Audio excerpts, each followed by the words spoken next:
انہوں نے اپنی اپنی کشتیوں میں جلائے، ان کی روشنی میں وہ اس سمندر کو عبور کر لیں گے۔ مگر یہ بھی ان کی خوش فہمی تھی، ساحل نظر نہیں آتا تھا۔ کنارہ کہاں ہے، وہاں پہنچ کر کیا ملے گا، صحیح عقیدہ کیا ہے اور خدا کا تصور، محبت، ویراگ میں کیا حاصل ہوتا ہے، نجات کیا ہے۔ پنڈتوں سے اس نے ان کے خدا کے متعلق پوچھ گچھ شروع کی۔ وہ کبیر نے اس سے کہا تھا، کاشی کے پانڈے تم کو اور باتیں بتائیں گے، میں کاشی کا جلاہا ہوں، تم تو میرا گیان بوجھو۔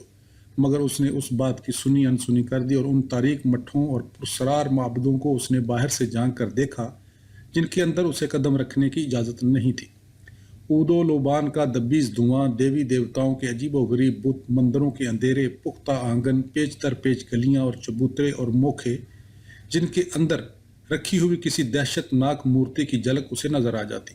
مندروں کا جاپ، پھولوں اور مٹھائیوں کے انبار، بیلوں اور گائیوں اور بندروں اور طوطوں کی یلغار، سیڑھیوں پر جمع پجاریوں کی بنبناہٹ، گھنٹوں تک کی آواز، کیا ان لوگوں کے ذہن، ان کے الہیات کے مسائل بھی انہی تنگ و تاریک ان گنت برجیوں، گلیوں اور کوٹریوں والے مندروں کی طرح پیچ در پیچ گنجلک اور ناقابل فہم ہے؟ یہ کون جناتوں کی قوم ہے جسے وہ نہیں سمجھ سکتا؟ اس کو تو اپنے ذہن پر بہت ناز تھا۔ کیا وہ مدرسہ نظامیہ کا زمانہ بھول گیا؟ یہ صحیح تھا کہ ہندو فلسفے اور الہیات کے 6 مدرسے ایک دوسرے سے بڑھ چڑھ کر ادک تھے۔ اسے خود بھی کبھی فلسفے اور مابعد الطبیعیات سے لگاؤ نہیں رہا تھا، لیکن وہ سارے بنیادی مسائل کی طرف سے آنکھ موند کر محض ہری پریم کی رٹ نہیں لگائے گا۔ ہری کون ہے؟ ہری کون ہے؟ یا رام یا رحیم؟ وہ خدا کو کس نام سے پوجے؟ کیا نام ضروری ہے؟ اور خدا کون سا ہے اور کیا وہ بھی ضروری ہے؟ دنیا بھر میں اہل بدعت اور شک پرستوں اور دہریوں کی کمی نہیں ہے، لیکن اس کے اسلام، اس کے ایمان میں خلل آ چکا تھا۔ اس نے ایک روز چپکے سے کبیر کے کنج سے نکل کر دریا پار کیا اور ایک زبردست جٹا دھاری پنڈت کے پاس جا پہنچا جن کے علم و فضل کا دور دور شہرہ تھا۔ اس نے ان سے کہا، وہ مناظرے کے لیے نہیں آیا ہے، وہ علم حاصل کرنا چاہتا ہے۔ مگر علم اس قدر وسیع تھا، اسے اپنے غیر اہم ہونے کا شدت سے احساس ہوا، اور وہ کہاں سے شروع کرے؟ زمانے کتنے پھیلے ہوئے تھے اور صدیوں کے دائرے، ملک اتنا وسیع تھا، وہ اس کے محض ایک حصے میں اس وقت موجود تھا۔ ابھی اس کو بنگال اور دکن اور مہا گجرات اور تامل ناڈو کی بھی خبر نہیں تھی۔ وہاں کے علماء، وہاں کے گیت کار، وہاں کی خانقاہوں اور فقیہوں کا اسے رتی بھر بھی پتہ نہ تھا۔ وہ کون سے مدرسہ فکر کا مطالعہ پہلے شروع کرے؟ عمل اور علم اور محبت تینوں راستے اس کے سامنے کھلے تھے، وہ کس پر پہلے چلنا شروع کرے؟ عمل کے راستے کا بیان قدیم ویدوں میں تھا اور کلپ شاستروں اور دھرم شاستروں اور مہابھارت اور پرانوں میں اس کا مذکور تھا۔ مہابھارت میں کرشن نے ارجن کو عمل کی راہ دکھائی تھی۔ ویدک خداؤں کا ملک پر ہزاروں برس سے راج تھا، جو رفتہ رفتہ فلسفے کی علامتوں کے بجائے عوام کے ذہن میں دیوی دیوتاؤں کی حیثیت سے براج رہے تھے۔ اس کرم مارگ کے متعلق اس نے پڑھا کہ یہ علت و معلول کا رشتہ ہے، جس کے ذریعے انسان اور کائنات ایک دوسرے سے بندھے ہیں، اور بندش ہمیشہ تکلیف دہ ہوتی ہے، اور نجات کرم کے چکر سے آزاد ہو کر ہی حاصل ہو سکتی ہے۔ دوسرا راستہ علم کا تھا۔ ویدک عہد کے بعد حکماں نے طے کیا تھا کہ محض عمل سے نجات ممکن نہیں، خود عمل کی ماہیت کیا ہے یہ جاننا چاہیے۔ یہ کھوج لگانے کا راستہ بہت طویل تھا۔ اپنشدوں میں کسی ایسے طریقوں کی تحقیق شروع کی گئی تھی جس سے علت و معلول کا چکر ٹوٹ سکے۔ اس تحقیق نے 6 مختلف مدرسہ فکر کو جنم دیا تھا۔ منطق کے اصول وضع کیے گئے۔ کپل نے کہا، پرش اور پراکرتی، روح اور مادہ ازل سے اکٹھے موجود ہیں۔ مادہ حرکت کرتا ہے اور تبدیل ہوتا ہے، روح کائنات سے علیحدہ ہے۔ کائنات کا اس کے بغیر بھی ارتقاء ہوتا ہے، کیونکہ ذہن، شخصیت خود ہی روح میں شامل نہیں، لیکن پھر بھی روح مادے میں گل مل جاتی ہے، اور اس کی مکتی اس وقت ہے جب مادے سے وہ خود کو جدا کر دے۔ مادے میں مبتلا رہنے کا نتیجہ دکھ ہے۔ اگر اسے اپنے اور پرکرتی کے فرق کا علم ہو جائے تو وہ آزاد ہو سکتی ہے۔ کپل دہریہ تھا۔ اس کے نزدیک تخلیق اور ارتقاء خدائی کارنامہ نہیں بلکہ مادے کی فطرت تھی۔ پھر کمال نے پتنجلی کے یوگ ستر پڑھے۔ اس کا ایشور خالق کائنات نہیں بلکہ روح ازلی تھی، جو مادے میں مبتلا نہیں ہوئی۔ ویدانت والے وحدت الوجود کے قائل تھے۔ عہد عتیق کے برہمن قانون ساز گوتم کے فلسفہ علم میں اس نے وجود اور عدم وجود، بھاؤ اور ابھاؤ کی تفصیلات پڑھیں۔ گوتم نے ادراک، منطق اور استنباط کے ذریعے چیزوں کا کھوج لگانے کی سعی کی تھی۔ اس کا خیال تھا کہ دنیا خلا میں سے پیدا ہونے کی بجائے ابدی ذرات، زمان و مکان اور ذہن و دماغ نے تخلیق کی تھی۔ اس نے کہا تھا مٹی اور پانی کی طرح ساری مرکب اشیاء کا کوئی نہ کوئی سبب ضرور رہا ہوگا، کیونکہ وہ نتیجے کی حیثیت میں موجود ہیں۔ زمان و مکان اور ذرے لامحدود ہیں، کسی سبب کا نتیجہ نہیں، لہٰذا مرکب اشیاء کا سبب کوئی ذہین محرک ہے، ورنہ مرکب جوہر کے مادی اسباب یعنی ذروں میں وہ ضابطہ و تنظیم نہیں ہو سکتی جس کے ذریعے ان کے نتائج کی تخلیق ہوتی ہے۔ اس ذہین محرک کو مادی اسباب کا براہ راست علم ہوگا اور نتائج کی کار فرمائی کی طاقت بھی۔ کوئی انسان اس علم اور طاقت کا حامل نہیں، لہٰذا برہمن قانون ساز گوتم نے کہا تھا کہ اس مرکب اشیاء کی دنیا کا مسبب الاسباب خدا ہے۔ وقت کے متعلق اس نے پڑھا کہ زمان و مکان اضافی ہیں اور محض ایسا خلا نہیں جس میں حقیقت وقوع پذیر ہوتی ہے۔ وقت کے مسئلے پر کمال بہت گڑبڑایا۔ یہ مسئلہ بھی سامی نظریہ کائنات سے یکسر جداگانہ تھا، جس میں ابتدائے آفرینش سے روز قیامت تک ایک مخصوص باضابطہ وقفہ تھا، جس کے بعد ابدیت ہی ابدیت ہوگی، لیکن یہاں تو ابتدائے آفرینش کے بعد پھر ابتدائے آفرینش تھی، اور کوئی ایسا مخصوص نقطہ نہ تھا جہاں سے وقت شروع ہوا ہو۔ یہ حکمہ کہتے تھے کہ وقت کا لمحہ مختلف انسانوں کے لیے مختلف ہے۔ انسانی وقت دیوتاؤں کے وقت کا 100واں اور برہما کے وقت کا 10 لاکھواں حصہ ہے، لہٰذا چھونے اور محسوس کرنے کی دنیا ہی وجود کی ساری ممکنات سلب نہیں کر لیتی۔ اس نے پڑھا زمان و مکان کا حقیقت کی جہت ہے، اور حقیقت وجود میں آنے کی کیفیت کا دوسرا نام ہے، اور ابدی ارتقاء اور اشکال اور حیتوں کے پرپیچ نمود اور دنیاؤں کے تسلسل کا ایک ایسا چکر ہے جو کبھی ختم نہ ہوگا۔ پھر ایک گروہ کا کہنا تھا کہ پہلے خلا تھا اور اس میں کائنات کا ظہور ہوا۔ یہ وحی اور الہام کے قائل خدا پرستوں کا گروہ تھا۔ حقیقت پرستوں کا نظریہ تھا کہ فطرت خدا کے ساتھ ابد سے موجود ہے اور آزاد ہے، خدا محض صانع اور افریدگار ہے۔ عینیت پرستوں کے نزدیک خدا کے علاوہ اور کوئی شے حقیقی نہیں تھی۔ پنج راتریوں کا عقیدہ تھا کہ وشنو ذات حقیقی ہے اور لکشمی بحیثیت کریا شکتی مشیت عزدی اور بحیثیت بھوت شکتی کائنات کی ماں ہے۔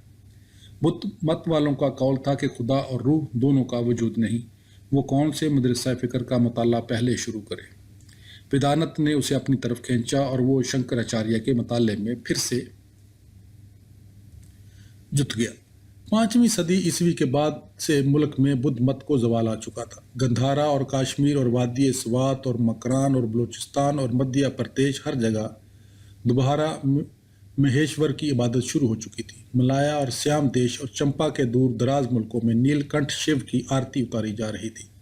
اس نے ساری کائنات کا زہر پی کر اپنے گلے کو نیلا کیا تھا۔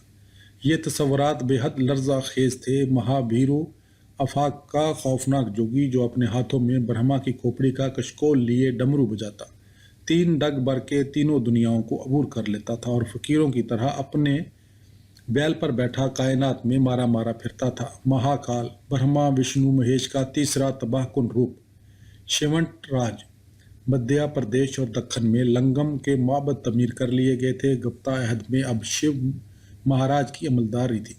عرب سیاح اپنے سفر ناموں میں اس عجیب و غریب مذہب کا تذکرہ کر رہے تھے۔ خداؤں کی فوج تھی جو ہر طرف کودتی پھاندتی پھر رہی تھی۔ خوفناک عفریت نما 10 ہاتھ والی سیاہ فام ڈائنیں، پریوں کی ایسی نرم و نازک دیویاں، چاند اور سورج، آگ اور بادل، ہاتھی کی شکل والا اور بندر کی شکل والا، ناگ اور کچھوے اور تیرتھ اور میلے اور یاترائیں اور تہواروں کا گل گپاڑا اور خونی قربانیاں اور جادو منتر اور ٹونے ٹوٹکے کا ایک ہنگامہ بپا تھا۔ سمندر پار کمبوج دیش اور یاوا اور سماٹرا میں نئی برہمن شہنشاہیت کا تسلط قائم ہو چکا تھا۔ شیو کی ڈمرو سارے میں بج رہی تھی۔ ہندو مذہب کی تجدید اور نئی تنظیم میں اس اکیلے نوجوان کا کتنا بڑا حصہ تھا جو 8ویں صدی عیسوی میں مالابار کے سال پر الوروندی کے کنارے شوگرو برہمن کے یہاں پیدا ہوا۔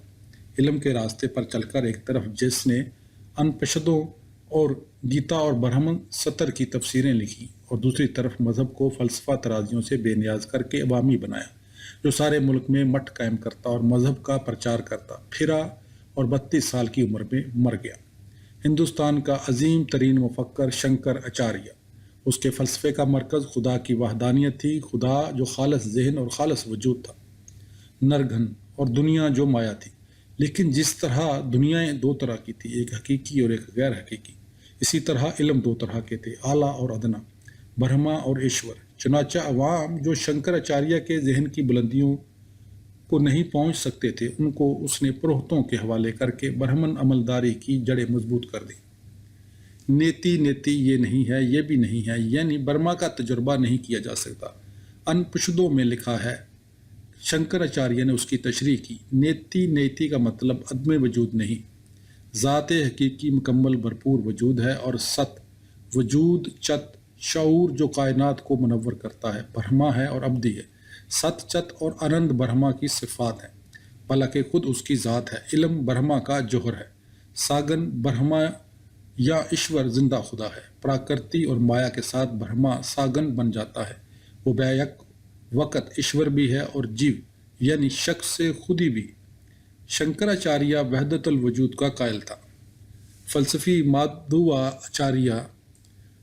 مادھواچاریہ نے دوئی کے نظریے کا پرچار کیا۔ اس کے نزدیک برہما اور جیو کے علاوہ تیسری ہستی مادی دنیا کی تھی۔ رامانج نے کہا، برہما اور مایا الگ الگ نہیں بلکہ سب برہما ہے، برہم مایا۔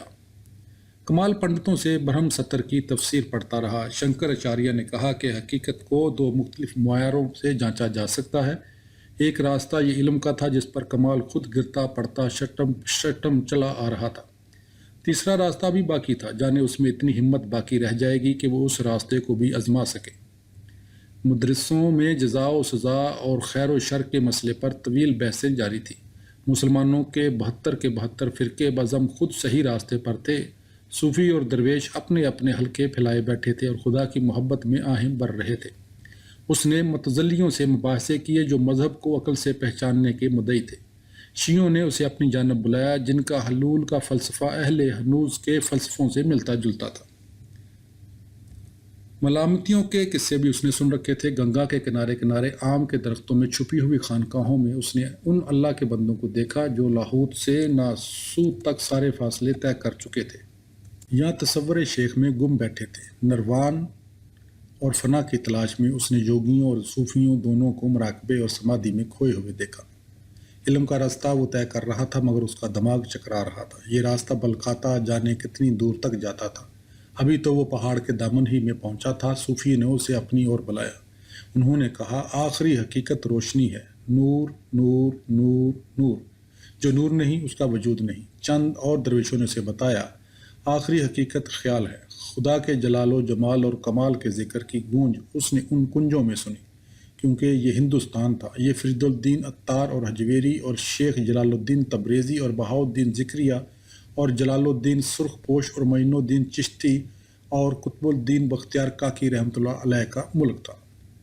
اور کون بدقسمت ہوگا جو اس ملک میں آ کر بھی وہ نہ پا سکے جس کی اسے تلاش تھی۔ مگر ابھی تو وہ کپل اور شنکراچاریہ کے ابواب بھی نہ پڑھ پایا تھا۔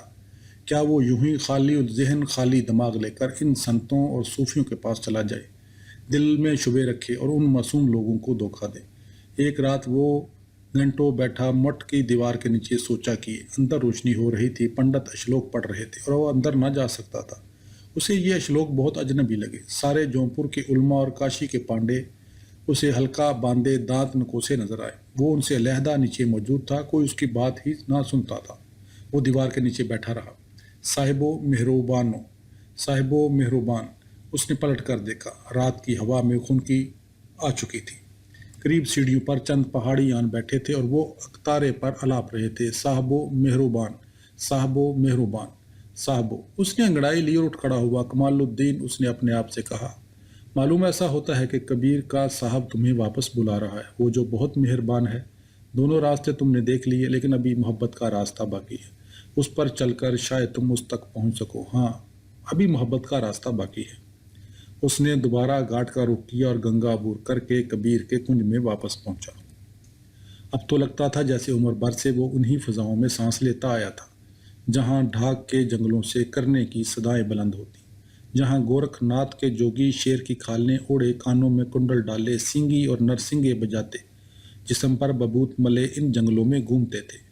جہاں ڈاک پھولتی تھی، یہ کیسی انوکھی فضائیں تھیں، جہاں 90 قسم کے نعت اور 84 قسم کے صد پہاڑوں کی گپھاؤں اور نیم تاریک مٹھوں اور لرزہ خیز معبدوں میں اپنے اپنے دائرے پھیلائے بیٹھے تھے، اور کپالک اور کالا مکھ بدن پر راکھ ملے کھوپڑیوں کے ہار پہنے کڑا بجاتے چاروں اور گھومتے تھے، ایک سے ایک پرم ہنسا اور یوگی ندیوں کے کنارے کٹیوں میں بیٹھے تھے۔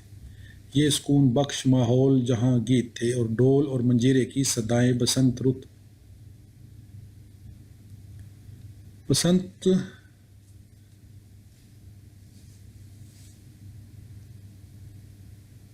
رت آتی تو سارے میں زرد اور دھانی رنگ پھیل جاتے، گریکھم رت میں درختوں سے مہوا ٹپکتا اور آم کے درخت بور سے لت جاتے، رنگیلی برکھا رت میں چندریاں ہوا میں لہراتی، لونیاں گائی جاتی، لڑکیاں پکوان پکاتی۔ بھادوں کے مہینے میں گنگا مائی کا جوش اور غصہ دیکھنے والا ہوتا، شروع کے موسم میں پیلی چاندنی سارے میں پھیلتی اور اداس سہاگنیں اپنے پردیسی شوہروں کی یاد میں برہا الاپتی، چرخا کاٹتی اور ساس ننندوں سے لڑتی۔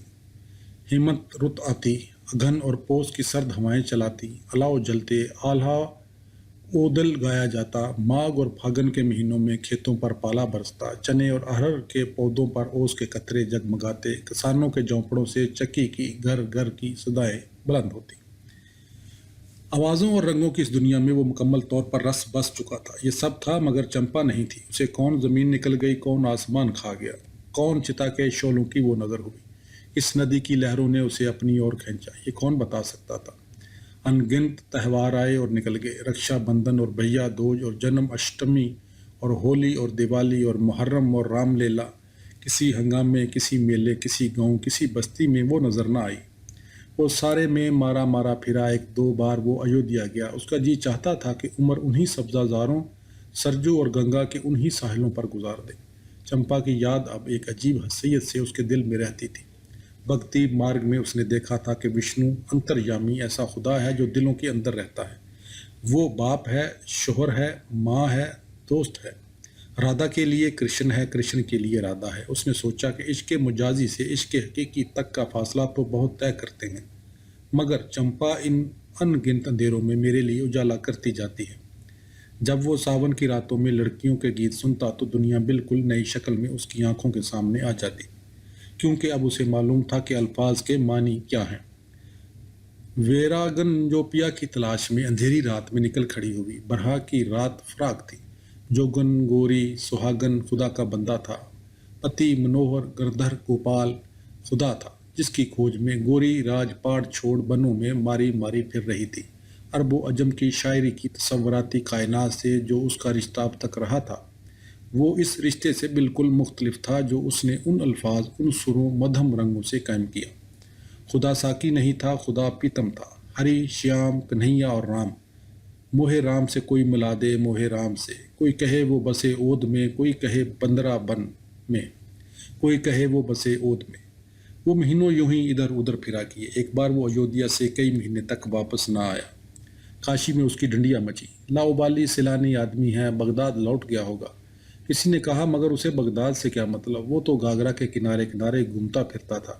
جب وہ لوٹ کر آیا اسے جلاہوں کی بستی واپس جاتے ہوئے ڈر سا لگا، گرو اسے ڈانٹیں گے تو نہیں کہ تم اب تک کس چکر میں مبتلا ہو، لیکن میاں کبیرہ اسے دیکھ کر مسکرا دیے۔ تال سو کر پتھر بیو، ہنس کہیں نہ جائے، پچھلی پیت کے کار نے کنکر چن چن کھائے۔ انہوں نے کچھ دیر سوچ میں ڈوبنے کے بعد کپڑے کا تانا تیار کرتے ہوئے کہا۔ کمال وہیں مٹی سے لپے ہوئے فرش پر بیٹھ گیا اور کرگے کی آواز سننے لگا۔ ہنس کہیں نہ جائے، ہنس کہیں نہ جائے، وہ یہاں سے کہاں جا سکتا تھا؟ پچھلی پریت کا ناتا تو بہت گہرا ہوتا ہے۔